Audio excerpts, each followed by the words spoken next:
नमस्कार दोस्तों, आपका फिर से स्वागत है आपके अपने चैनल रैपिड लर्नर पर। आज हम पढ़ेंगे class 12th poetry section, third chapter keeping quiet by Pablo Neruda. Pablo Neruda एक स्पेनिश राइटर हैं, एक स्पेनिश पोइट हैं जो नोबेल प्राइज विनर हैं और ये इनका पेन नेम है पैब्लो नेरुदा। इनका ओरिजिनल नेम काफ़ी लंबा सा है, रिचर्ड एलिकियर रियाज बासोल्टो समथिंग टाइप। तो आप गूगल कर लीजिए एक बार ना। 1904 में इनका जन्म हुआ और 1973 में इनकी मृत्यु हुई। इन्हें नोबेल प्राइज मिला है लिटरेचर में 1971 में। 13 साल की उम्र में ये फेमस हो गए थे अपनी कविताओं के माध्यम से। He wrote in green ink which was a personal symbol for desire and hope. तो ये लिखते वक्त हमेशा ग्रीन इंक का यूज़ करते थे। लिखना इनकी उम्मीदों और इच्छाओं को जाहिर करता है। His writings are simple where and lies their beauty. तो इनकी जितनी भी राइटिंग्स हैं सारी सिंपल हैं और इसी में इनकी सुंदरता छिपी हुई है। सिंपल लिविंग हाई थिंकिंग कहते हैं, सादा जीवन उच्च विचार। तो ये काफ़ी सादा लिखते थे लेकिन अच्छा लिखते थे, हाई क्लास का लिखते थे, इसलिए 13 साल की उम्र में फेमस हो गए थे। ओरिजिनली रिटन इन स्पेनिश, जो ओरिजिनली ये पोएम है स्पेनिश में ही लिखी गई है, इसका इंग्लिश में ट्रांसलेशन बाद में किया गया। The essence of this poem is based on introspection and retrospection. यानी कि इसका जो एसेंस है, इसका जो सार है, इसकी जो खुशबू है या सुगंध है, कहें हम गंध एसेंस, इसका जो सार है इंट्रोस्पेक्शन आत्मनिरीक्षण में और रेट्रोस्पेक्शन यानी कि पूर्ण व्यापीकरण या सिंहावलोकन। जैसे शेर आगे पीछे देखता है, 2 कदम पीछे करता है, सारी चीज़ों को अच्छे से ऑब्जर्व करके आगे बढ़ता है, तो वही सारी चीज़ें हैं, उसके ऊपर ही पोएम है। The poet feels that some soul searching is needed for us to be at peace with ourselves and others. तो यहाँ पोएट फील करते हैं कि अगर हमें अपनी आत्मा को खोजना है तो हमें किस चीज़ की ज़रूरत है? शांति की। अब शांति ये नहीं कि आप किसी लेडी को ढूंढने लगे जिसका नाम शांति हो। आत्मा शांति, मन की शांति की बात कर रहे हैं यहाँ। और अवर सेल्फ एंड अदर्स, हम औरों के साथ भी शांति व्यवस्था बनाए रखें और खुद भी शांति से जिए। अभी चाहे हर किसी के साथ मित्रता का भाव, शांति बनाए रखना है, तभी आगे बढ़ेंगे आप। चलिए आगे बढ़ते हैं पोएम की तरफ। He discusses the need of maintaining peace and silence. He stresses upon being quiet and harmless to the human beings, animals and environment. He suggests that in order to maintain peace and harmony, it is required to stop and introspect ourselves. तो यहाँ poem का brief दिया गया है। वो discuss करते हैं कि हमें ज़रूरत है किस चीज़ की? शांति व्यवस्था को और चुप्पी को बनाए रखने की, मेंटेन करके रखने की। He stresses upon being quiet and harmless. वे दबाव डालते हैं इस बात पर, एम्फेसाइज करते हैं इस बात को कि हमें हानि रहित यानी कि दूसरों को नुकसान ना पहुंचाएं हम, और बीइंग क्वाइट और शांत रहें। टू द ह्यूमन बींग्स, मानव के लिए, जानवरों के लिए और एनवायरनमेंट और पर्यावरण के लिए भी हम शांति व्यवस्था बनाए रखें और ना किसी को नुकसान पहुंचाएं। He suggests that in order to maintain peace and harmony, it is required to stop and introspect ourself. ये कह रहे हैं कि शांति व्यवस्था को और सद्भाव को बनाए रखने के लिए हमें क्या करना है? रुकना है और आत्म परीक्षण करना है, आत्मनिरीक्षण करना है। हमें देखना है खुद को कि हम क्या कर रहे हैं, उसके बाद आगे बढ़ना है। तभी देश में या आपके मन में या आपके समाज में शांति व्यवस्था बन पाएगी और सद्भावना बनी रहेगी। चलिए पोएम देखते हैं। First stanza. Now we will count to 12 and we will all keep still for once on the face of the earth. Let's not speak in any language, let's stop for a second. Not move our arms, नहीं लाने हाथ so much. चलिए अब यहाँ point बोल रहे हैं कि हम 12 तक काउंट करेंगे और हम सब शांत हो जाएंगे। अब 12 तक ही क्यों काउंट करना है? क्योंकि आपके पास 12 आवर हैं, 12 मंथ हैं, इसीलिए हमें 12 तक काउंट करना है। तो 12 तक आप काउंट करेंगे तो आप शांत हो जाएंगे और स्टिल हो जाएंगे। कहते हैं ना किसी को गुस्सा आता है 10 तक काउंटिंग करो, रिवर्स काउंटिंग, वही चीज़ हमें यहाँ करनी है। For once on the face of the earth, इस पृथ्वी के फेस पर, यानी कि हम जहाँ रहते हैं, हम जिस पर खड़े हैं, पृथ्वी के फेस पर हम सबको एक साथ रहना है। खड़े हैं हम, लेट्स नॉट स्पीक, हमें बात नहीं करनी है किसी भी भाषा में। अब इस अर्थ पर अलग अलग नेशंस हैं, अलग अलग नेशंस की अलग अलग मदर टंग है, अलग अलग लैंग्वेज है, अलग अलग बोलने के तरीके हैं सबके। तो हमें किसी भी भाषा में बात नहीं करनी है केवल, हमें बात करनी है एक ही भाषा में, वो है साइलेंस, हमें चुप रहना है।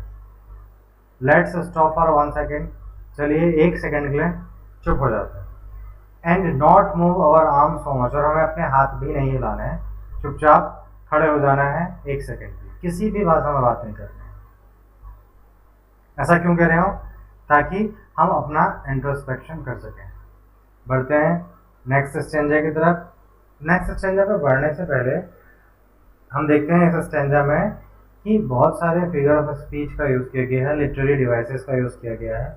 जैसे कि यहाँ ओ वर्ड की रिपीटेशन हुई है तो एजोनेंस होता है, यानी कि जहाँ पर स्वर की आवृत्ति बार बार होती है वहाँ पर एजोनेंस होता है। अब यहाँ let's not speak, let's stop, let's word से दोनों सेंटेंस जो हैं लेट्स वर्ड से बने, तो यहाँ एनाफोरा यूज़ किया गया है, यानी कि जब एक वर्ड की रिपीटेशन होती है एक लाइन से ज़्यादा तो वहाँ एनाफोरा होता है। And not move our arm, we will, W word की रिपीटेशन हुई है तो यहाँ अलिट्रेशन है, एलिट्रेशन, यानी कि जहाँ पर व्यंजन की आवृत्ति होती है वहाँ एलिट्रेशन, जहाँ स्वर की आवृत्ति रिपीटेशन होती है वहाँ एजोनेंस, और जहाँ पर किसी एक वर्ड की या किसी लाइन की रिपीटेशन हो जाती है वहाँ पर होता है एनाफोरा।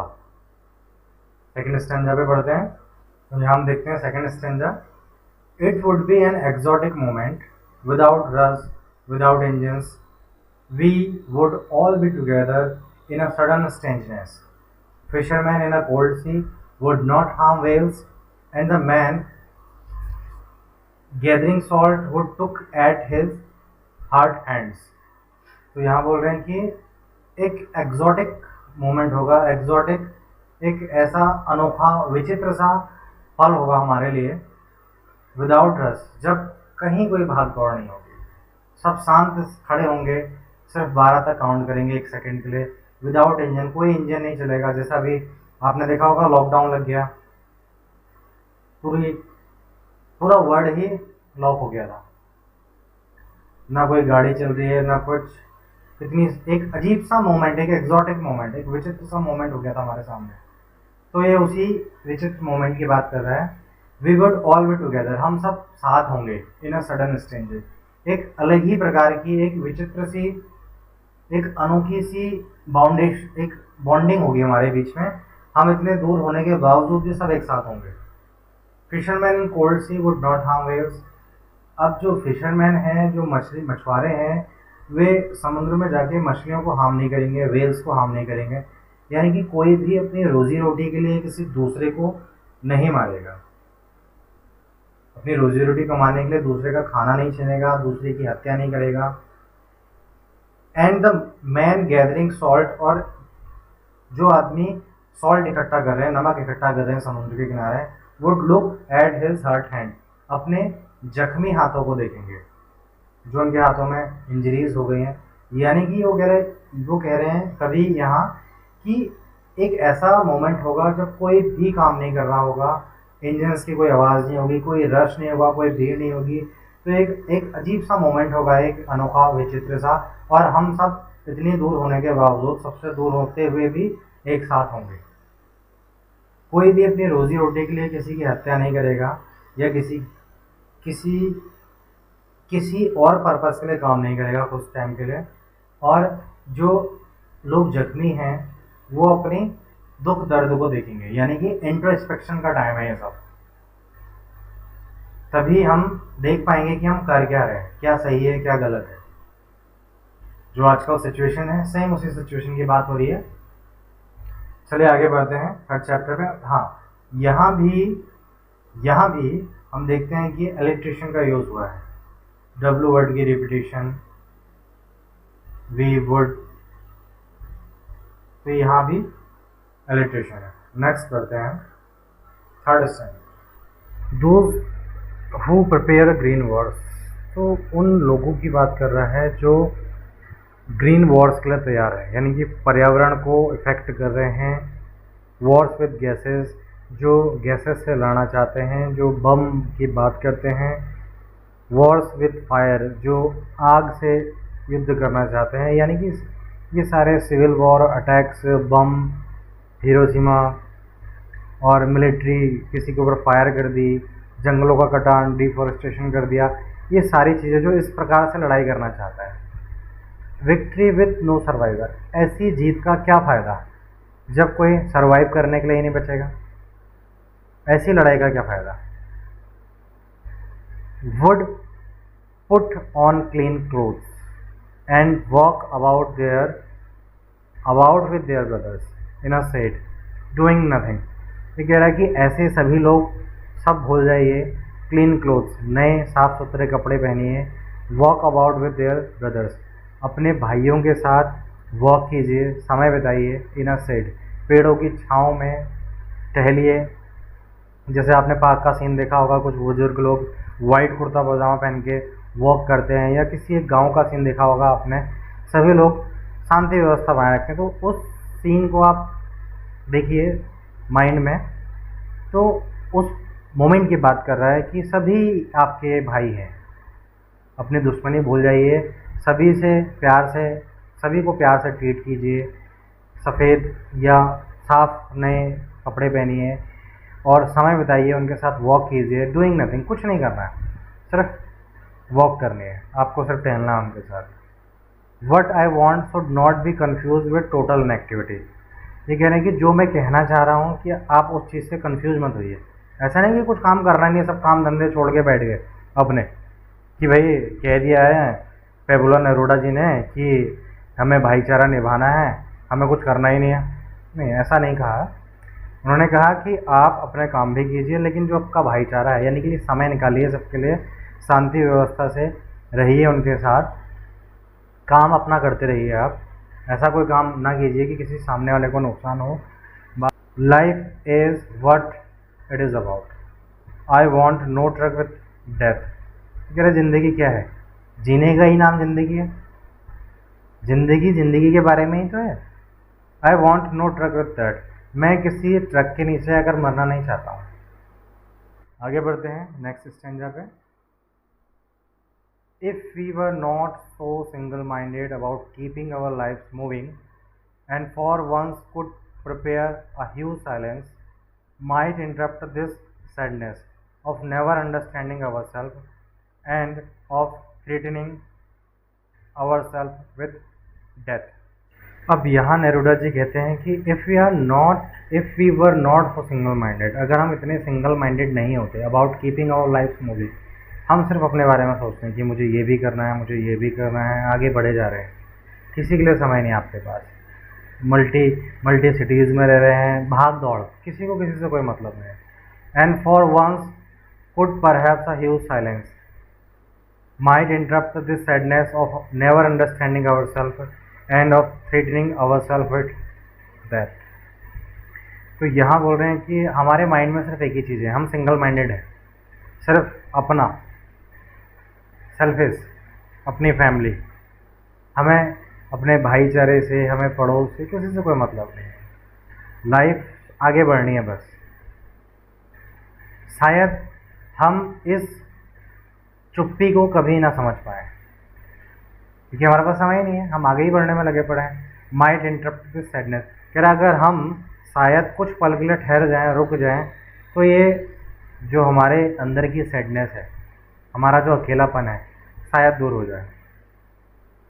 हमें खुद का निरीक्षण करने का टाइम मिल जाए, हम खुद को समझ पाएँ कि लाइफ का पर्पस क्या है, हम क्यों भाग रहे हैं, हमें खुद को समय देना बहुत ज़रूरी है, ताकि हम लाइफ चाहती क्या है, आप क्या चाहते हैं लाइफ से, ज़िंदगी का पर्पस क्या है, ये समझ पाएँ। अगर आप खुद को टाइम नहीं दे सकते हैं तो आप दौड़े जा रहे हैं और मृत्यु के करीब जा रहे हैं। आप अपनी लाइफ को मृत्यु से जोड़ रहे हैं, एसोसिएट कर रहे हैं। तो अपनी ज़िंदगी में पॉज़ दीजिए, अपने परिवार को टाइम दीजिए, अपने रिलेटिव को टाइम दीजिए, खुद को इंट्रोस्पेक्ट कीजिए कि आप कहाँ हैं, आप चाहते क्या हैं, आप कहाँ भाग रहे हैं। आगे बढ़ते हैं नेक्स्ट स्टैंजा की तरफ। Perhaps the earth can teach us as when everything seems dead and later proves to be alive.